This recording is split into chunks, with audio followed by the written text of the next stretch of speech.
성경이 술술, 믿음이 쑥쑥 37번째 시간을 함께 갖도록 하겠습니다. 오늘로써 아마 여호수아서는 마쳐질 것 같습니다. 지난주에 배운 거를 잠깐 복습을 해보면 지난주에 우리가 세겜 언약에 대해서 함께 말씀을 나누었는데요. 마지막 결론이었습니다. 예수님을 따르려면 출발부터 전적인 회심이 요구되며 이런 회심은 매일 반복되어야 한다. 그래서 우리는 날마다 언약을 갱신해야 된다고 말씀드렸습니다. 처음 회심했을 때 우리의 헌신이 아무리 철저했을지라도 그 회심의 경험이 매일 새롭게 되풀이되지 않으면 첫 회심이 우리에게 아무런 유익을 줄 수 없다.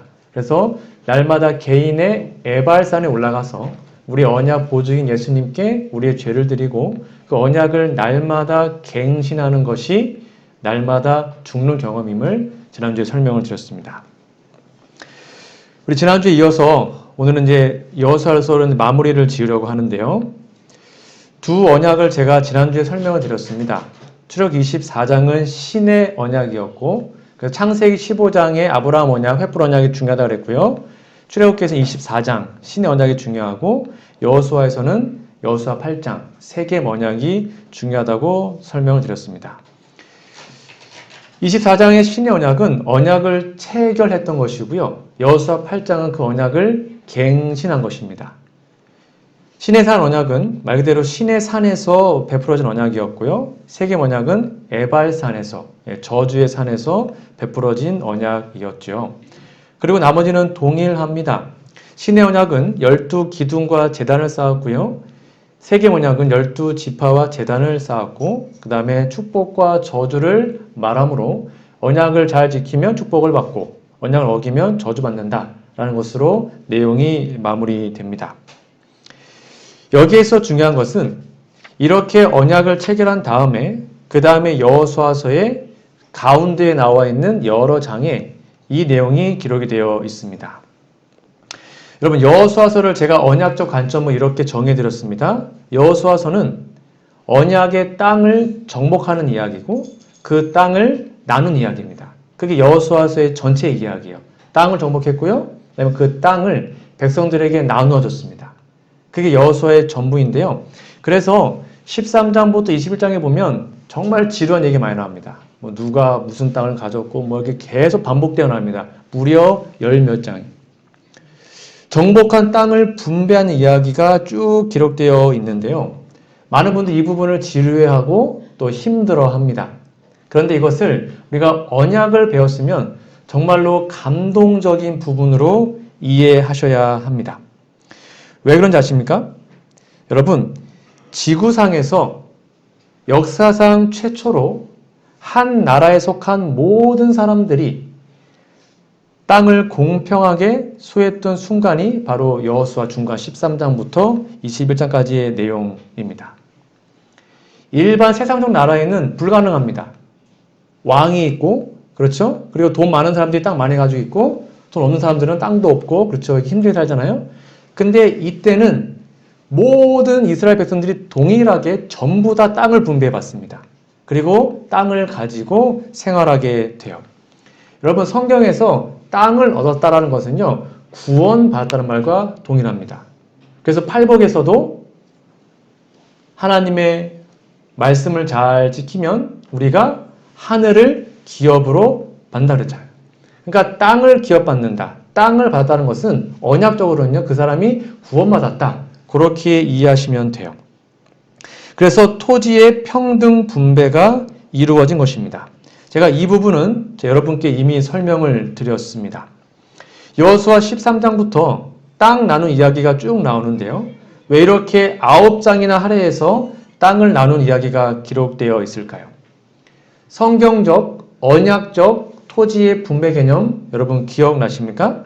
잠깐 복습을 다시 해드리도록 하겠습니다. 이 부분이 중요하기 때문인데요. 예레미야 25장, 레위기 25장 23절에 보면 토지를 영영이 팔지 말 것은 토지는 다 누구 거라고 했어요? 하나님 거다. 그래서 성경적인 땅의 개념은 제가 설명드린 대로 누군가가 땅을 다 차지한 것이 아니라 다 균등하게 배분해야 됐고 이것은 하나님 것이기 때문에 매매가 불가능했습니다. 그래서 가장 큰 죄가 뭐라고 그랬어요? 어떤 살인, 간음, 인신매매 이런 죄도 참 나쁜 죄지만 내 이웃의 경계표를 이동하는 게 뭐라고 그랬어요? 누군가의 땅에 경계가 있단 말이에요. 그 경계표를 이동해가지고 남의 땅을 차지하는 것이 아주 나쁜 죄라고 설명을 드렸습니다. 그래서 에발산과 그리심산, 우리가 세계 문양 배울 때 에발산은 저주, 그리심산은 축복, 축복의 산과 저주의 산에서 하나님의 말씀 이렇게 하면 안 된다라고 했던 그 수많은 죄 중에 바로 이웃의 지게표를 옮기는 자의 저주가 기록되었습니다. 여기 나와 있는 저주가 뭐가 있냐면 부모 소홀히 하는 것, 소경을 길 잃게 하는 것, 그 다음에 계모와 성관계 맺는 것, 짐승과 성관계 맺는 것. 이렇게 말도 안 되는 죄 중에 땅을 차지하는 것은 죄다라고 말하는 것입니다. 그러니까 내 땅 말고 남의 땅을 탐내서 차지하는 게 죄라고 설명되어 있어요. 그래서 제가 그때 설명드리기를 여러분 기억나시는지 모르겠지만 레위기 25장에서 희년, 안식년이 7번 반복되는 게 희년이라고 그랬죠. 희년에서 가장 큰 게 뭐라고 그랬어요? 희년이 되면 토지가 다 원상복귀됩니다. 50년마다 리셋되는 것입니다. 혹시 가난해서 토지를 이렇게 팔았어도 50년 딱 되면 그때는 이유 불문하고 완전 원상복귀. 다시 평등하게 되는 것입니다. 근데 그 시년 때 뭐라 그랬어요? 대속죄일, 즉 제7월 10일은 속죄일이니 너는 나팔 소리를 내되 전국에서 나팔 크게 부를지며 제50년을 거룩하게 하고 거민에게 자유를 공포해라. 그래서 그 50년 희년이 선포되는 때가 대속죄일이 있었던 바로 그 때입니다. 이게 어떤 의미가 따랐어요? 여기 보시면 49년 대속죄일 7월 10일부터 희년이 시작이 됩니다. 즉 희년에 대속죄일에 참여를 합니다. 내가 50년 동안 남의 땅을 내 이익을 위해서 가지고 있었던 것 회개합니다. 그 회개를 진심으로 했을 때에 희년이 다가오고 그 다음에 모든 사람들이 땅이 회복되는 거였죠. 그래서 성경은 이렇게 땅을 독점하는 것을 아주 큰 죄라고 거듭거듭 강조하는데요. 여기 나봇의 포도 이야기 여러분 기억나십니까? 아합과 이세벨 이야기에서 아합은 참 악한 왕이었습니다. 그냥 단순히 바알을 숭배했다. 그 정도가 아니었습니다. 아합이 왜 나쁜 왕이었냐면 바로 토지를 사유화했어요. 쉽게 말하면 돈 많고 기득권들은 토지 많이 가져와가지고 잘 먹고 잘 살고 어려운 사람들 토지를 뺏고 그 일을 정착시킨 게 아합이에요. 그래서 성경은 아합을 아주 나쁜 왕이라고 설명하고 있는 것입니다.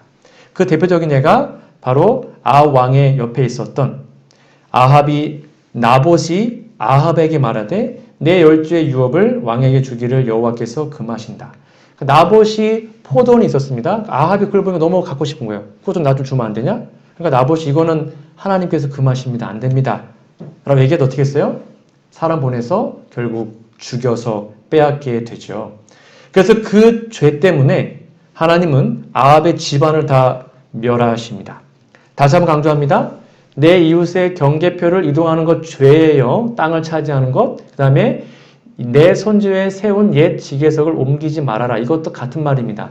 땅을 더 확장시키지 말라고 얘기하고 있죠. 그런데 이세벨이 그 나봇을 결국엔 돌에 쳐서 죽이는 일을 하게 됩니다. 그 결과가 여기에 기록이 되어 있죠. 이게 바로 땅을 차지하기 위한 마음의 결과였습니다. 아합에게 속한 자로서 성읍에서 죽은 자는 개들이 먹고 들에서 죽은 자는 공중의 새가 먹으리라. 이렇게 하나님의 땅을 감히 본인이 사유화했을 때에 아예 집안 전체가 망해버리는 엄청난 저주를 얻게 돼요. 그 정도로 땅은 귀한 것이었습니다. 왜냐하면 땅은 구원과 연결되어 있거든요. 그런데 여호수아서는 어떻게 했어요? 그 모든 땅을 인류 역사상 최초로 모든 사람들에게 균등하게 분배하게 됩니다. 그 마음을 아시고 여러분 여호수아 중간을 읽어보시면 큰 감동이 있을 거라고 생각이 됩니다. 다시요, 우리 신의 언약과 세계 언약으로 돌아오시면 여러분 제가 신의 언약을 설명을 그때 깊이 드렸는데 좀 기억하시는지 모르겠습니다. 이 신의 언약이 어떻게 맺어졌고 내용이 무엇인지를 알아야 세계언약과 여호수아 24장의 결론을 이해할 수 있습니다. 제가 다시 한번 복습을 하도록 하겠습니다. 율법에는 종류가 두 개 있습니다. 십계명은요, 영원한 법. 이건 절대로 폐할 수가 없죠. 그런데 또 다른 법이 있습니다. 그거는 임시적인 법입니다. 그게 바로 절기제사법이에요. 이거는 구약에 이미 다 폐했습니다. 예수님 오심으로. 그러니까 율법에도 영원한 게 있고 임시가 있다는 것입니다. 그런데 언약도 똑같습니다. 성경이 두 가지 율법, 곧 변함없고 영원한 율법과 잠정적이요 임시적인 율법이 있다고 가르치는 것처럼 언약도 두 가지가 있다. 요거 절대 까먹으시면 안 돼요. 다시 복습해 드리니까. 그래서 하나님의 아들 예수님이 하늘에서 하나님과 언약 보증인을 맺었던 그 언약이 계속 내려옵니다. 그 결국 아브라함, 모세 쭉쭉쭉 오다가 십자가에서 이어지는 거예요. 그거는 영원한 언약 이어지는 것입니다. 근데 그 언약이 말고 신의 산에서 임시적으로 맺었다가 파기된 언약이 있다는 거예요. 되셨죠? 그 이야기를 좀 잠깐 해보도록 하겠습니다. 언약은 두 가지라는 거. 요거 좀 잘 기억해 주시고요. 첫 번째, 우리가 말하는 뭐 은혜의 언약, 새 언약, 영원한 언약, 그걸 말하는 것입니다. 이제 빠르게 할게요. 에덴에서 처음으로 사람으로 더불어 맺어졌고요. 타락 후에 여자의 후손, 즉 예수님이 이 땅에 오실 거다. 그게 이제 은혜의 언약이었어요. 이건 뭐예요? 모든 사람에게 용서를 제공합니다. 즉 언약 보증인을 믿으면 용서받고 구원받는다.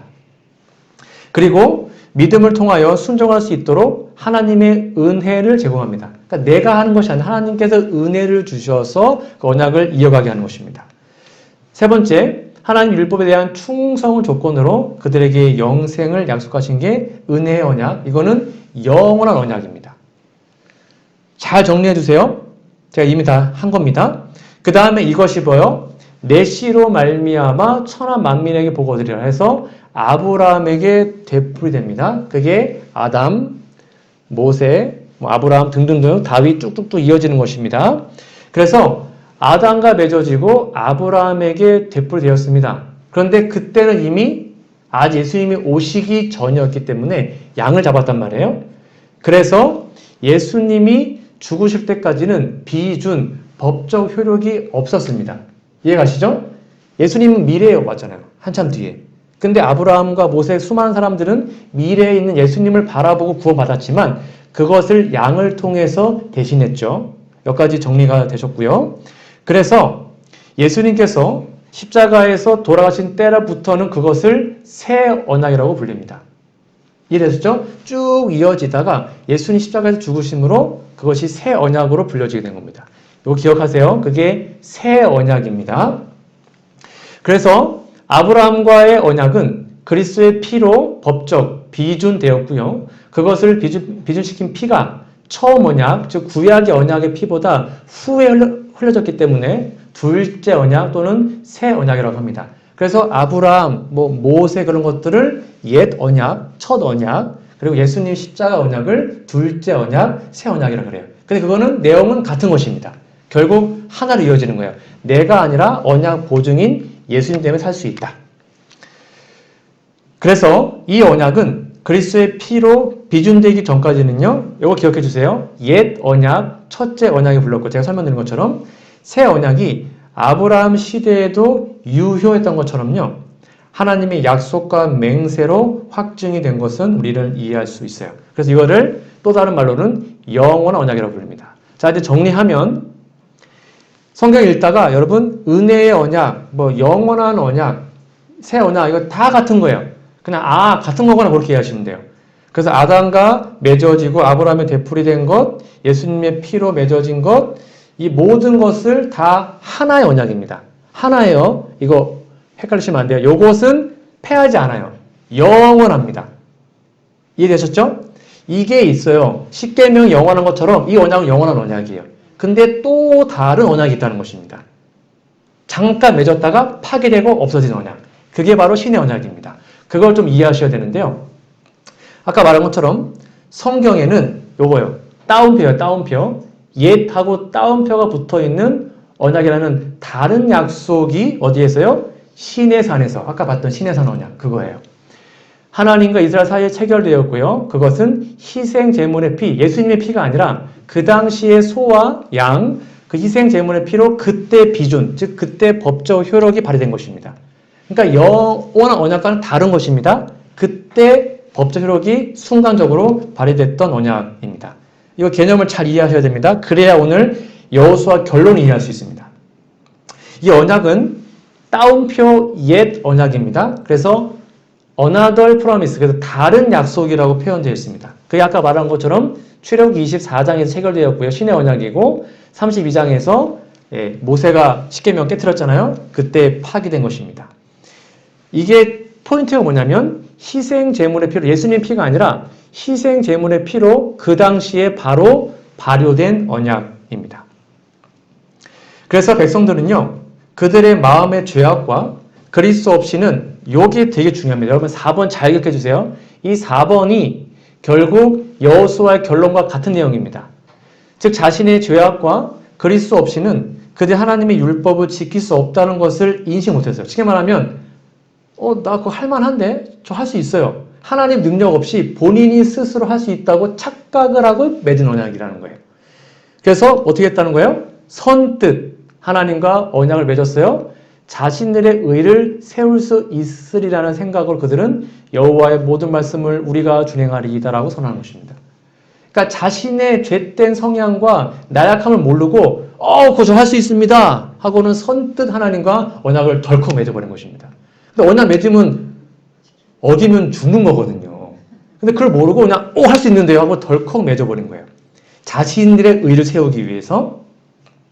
그래서 그들은 결국 며칠 만에요. 모세가 올라갔을 때 금송아지 만들고 막 난리 했잖아요. 원래는 다 죽어야 되는 것입니다. 언약을 파기했으니까. 그래서 그들은 그 깨어져 버린 언약을 통해서 하나님의 은총을 바랄 수가 없었어요.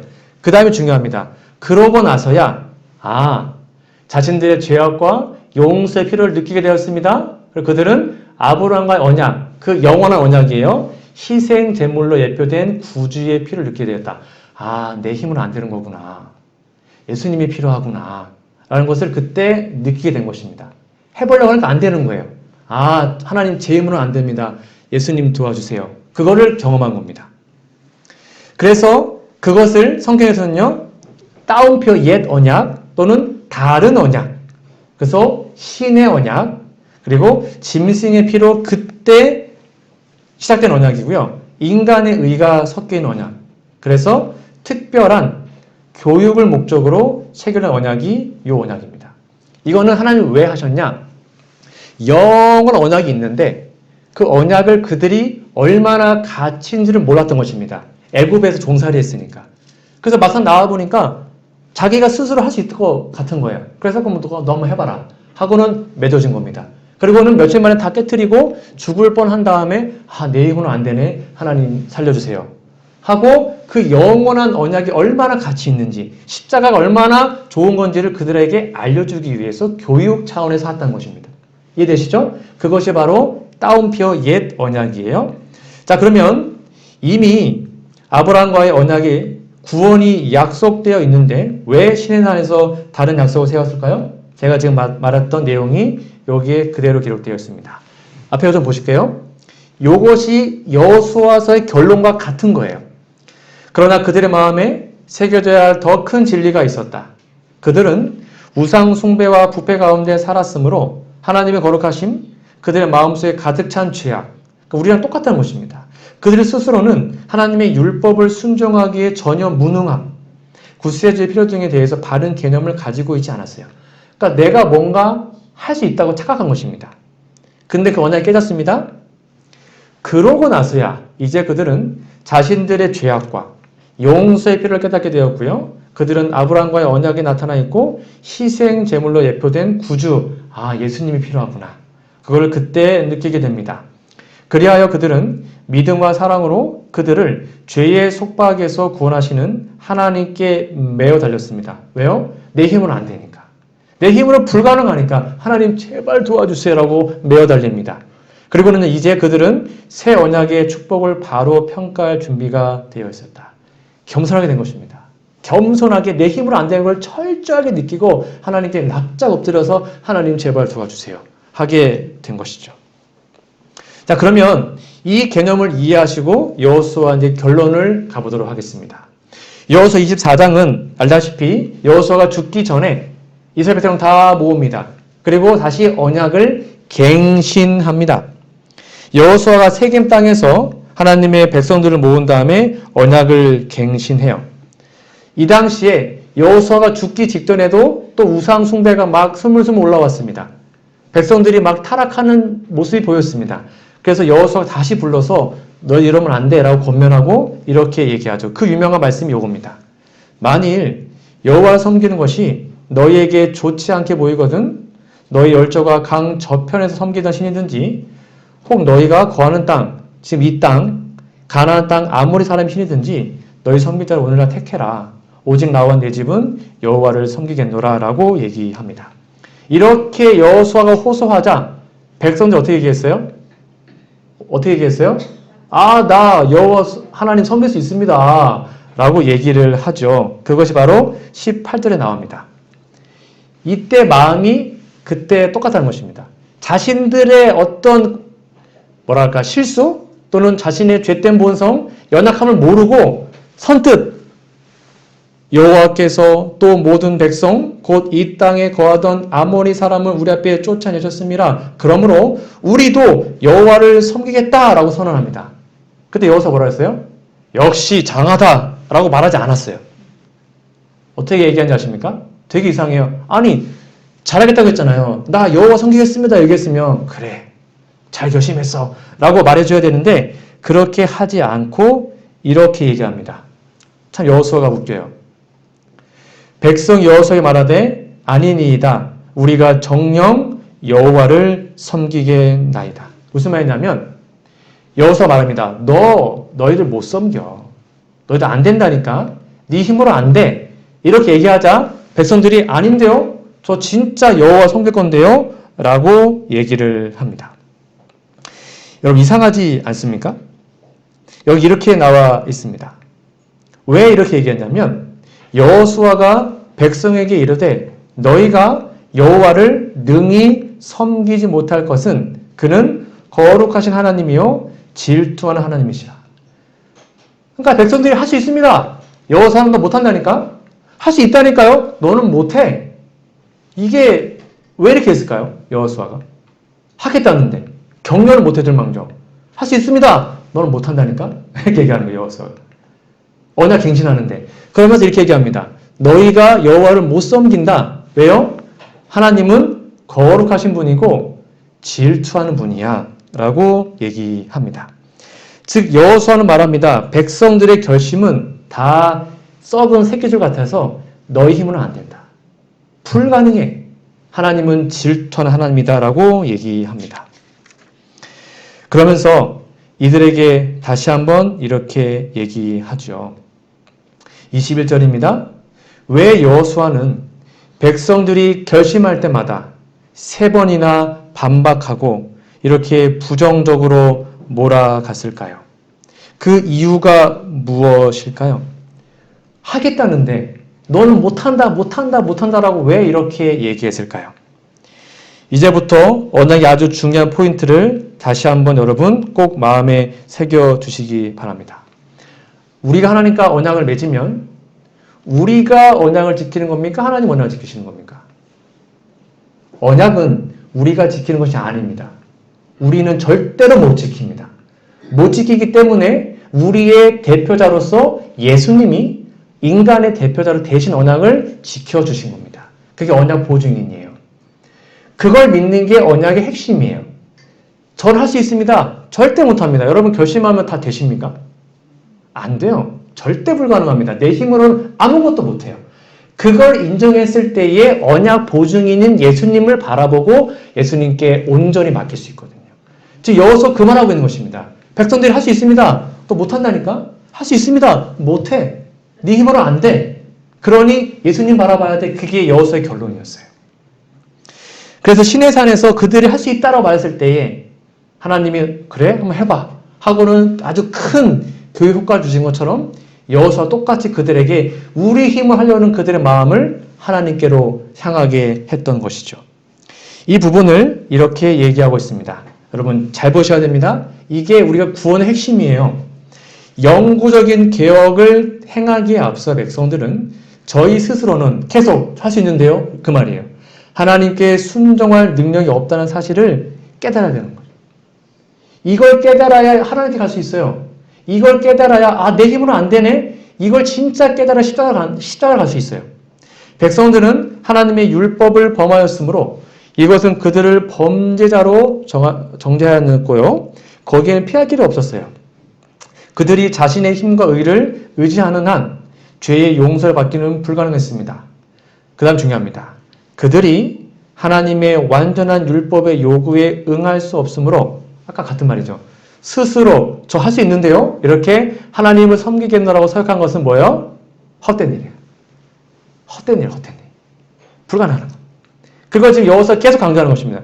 그거 헛짓거리라니까. 안 된다고. 할 수 있습니다. 안 된다고. 계속 지금 반복하는 것입니다. 즉 언약은 다시 말합니다. 우리가 지키는 것이 아니에요. 우리가 지키려고 하는 순간 우리는 언약의 저주에 빠집니다. 왜요? 어기면 바로 죽어야 되거든요. 근데 우리 힘이 아니라 우리의 대표자, 언약 보증인 예수님이 그 언약을 지키셨으므로 우리는 예수님 안에 거할 때 가능한 거예요. 그게 구원의 핵심이지 않습니까? 그래서 언약은 원래 신적인 존재만이 온전히 지킬 수가 있어요. 언약 보증인은 예수님은 마치 버스 기사와 같습니다. 우리는 단지 그 버스에 올라타고 그 버스 안에 있으면 됩니다. 즉 예수님 안에만 거하면 예수님이 그 모든 것을 이루셨기 때문에 우리 예수님 때문에 언약을 이해하고 실천하고 바로 갱신해 나갈 수 있는 것이죠. 그래서 여호수아는 계속 말하는 것입니다. 너 스스로 못한다. 그거 헛된 거야. 하지 마. 네 힘으로 하지 마. 불가능해. 라고 계속 그들에게 말하고 있는 것입니다. 그러면 언약의 순종을 어떻게 하면 가능할 수 있을까요? 이어서 보겠습니다. 이게 바로 믿음을 말하는 의의 핵심입니다. 잘 보세요. 아까 봤던 거죠? 헛된 거잖아요. 헛된 거. 어떻게 가능하냐? 예수님을 그리스도를 믿는 믿음으로만. 이게 결론이지 않습니까? 이게 기독교 핵심이잖아요. 믿음으로만 그들은 죄의 사유함을 얻을 수 있었고요. 하나님의 율법에 순종할 힘을 얻을 수 있다. 그러니까 많은 사람들이 죄의 사유함만 받습니다. 여러분 십자가는 죄 용서 맞아요. 거기서 끝나는 것이 아닙니다. 죄 용서 받았습니다. 그 다음에 뭐가 중요해요? 그 다음에 하나님의 율법을 순종하는 것입니다. 그게 그 다음 단계예요. 그 순종할 힘도 누구가 준다는 거예요? 예수님이 준다는 것입니다. 죄 용서 받았습니다. 그 다음에 죄 용서 받고 또 죄 짓고 용서 받고 또 죄 짓고가 아니라 용서 받은 다음에 그 다음에는 하나님의 율법에 순종해야 되잖아요. 순종. 근데 그 순종한 힘도 믿음으로 하나님이 힘을 주셔요. 그들은 구원을 얻기 위해서 자신의 노력을 의지하는 힘을 멈춰야 한다. 계속 반복되죠? 백성들이 할 수 있습니다. 아니야. 그거 멈추라고. 그거 못하는 거야. 계속 말한 거예요. 그들이 하나님의 간합하지 먹고자 한다면 전적으로 허락하신 구주의 공로를 의지해야 한다. 이거 강조하려고 여호수아가 너희는 안 돼. 너희 힘으로 안 돼. 할 수 있습니다. 안 돼. 안 된다고 하나님 바라봐야 돼라고 말하고 있는 것입니다. 우리의 모습은 어떠합니까? 여러분, 이것은 온전히 하나님이 이루어지는 것입니다. 언약의 핵심은 언약 보증인에게 있는 것임을 여러분 다시 한번 기억하십시오. 그래서 믿음으로 말미암은 의에 대해서 이 부분을 연결해서 이렇게 설명합니다. 같이 읽어볼까요? 믿음으로 시작. 믿음으로 말미암은 칭의란 무엇인가? 그것은 인간의 영광을 티끌 속에 내던지고 인간이 스스로의 힘으로는 할 수 없는 것을 인간을 위해 행하시는 하나님의 역사이다. 인간이 스스로 할 수 없어요. 근데 우리를 위해서 행하시는 하나님의 역사. 그것을 언약 보증인 예수님을 통해서 믿음으로 받는 것이 믿음으로 말미암은 의의 핵심이에요.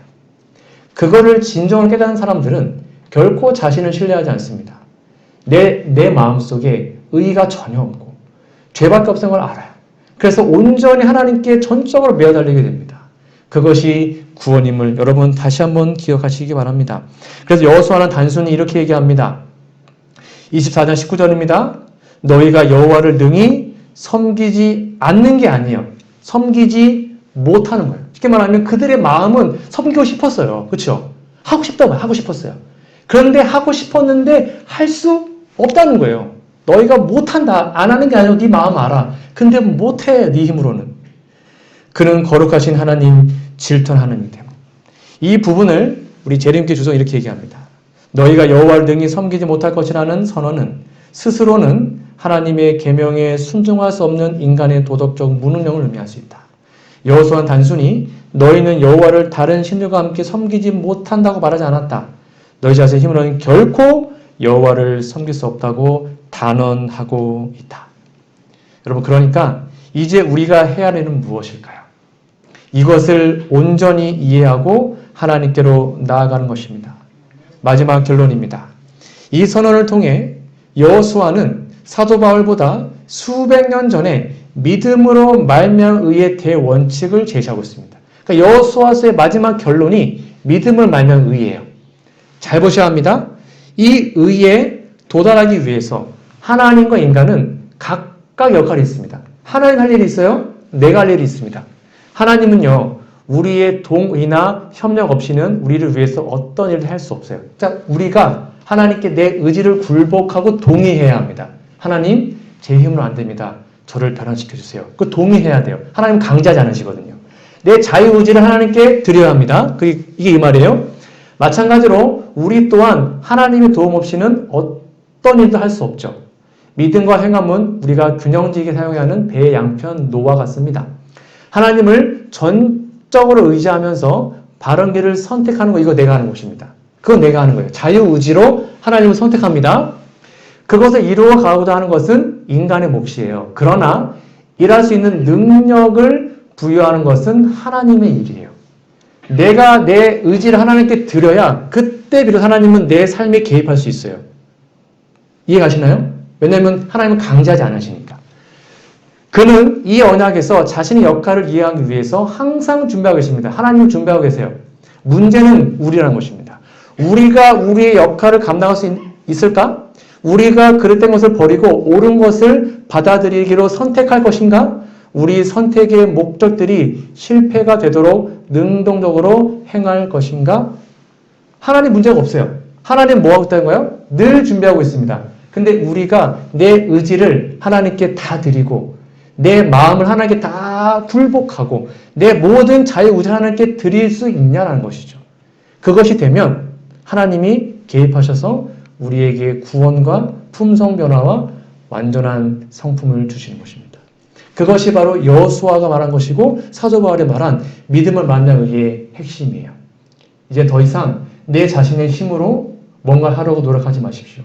내 자신의 안됨을 인정하시고 하나님께 나아가셔서 언약 보증인 그 예수님의 능력을 통하여 우리의 믿음과 언약을 날마다 갱신해 나가시기 바랍니다. 그렇게 이들이 그걸 깨닫고 난 다음에 결국 이렇게 됩니다. 결론입니다. 그 날에 이게 뭐예요? 백성들이 내 힘은 안 되는구나 깨달은 그날입니다. 여호수아여 제가 알겠습니다. 우리 힘으로는 안 되는 거 알아요.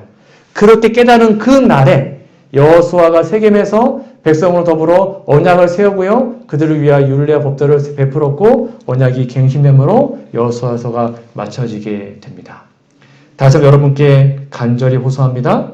우리의 힘으로 되지 않음을 이해하시고 내가 할 수 있는 일은 내 자신의 의지를 내 자신의 자유 선택력을 하나님께 드림으로 하나님께 내 삶에 개입할 수 있도록 그렇게 온전히 내 삶에 의롭게 임할 수 있도록 하는 것이 내가 할 수 있는 힘을 기억하셔서 이 언약이 우리의 삶에도 날마다 갱신되는 놀라운 역사가 일어나서 믿음으로 말미암는 의, 그 구원의 역사가 우리 모두의 삶에 꼭 경험되어지고 회복되기를 바라며 오늘 말씀을 마치도록 하겠습니다.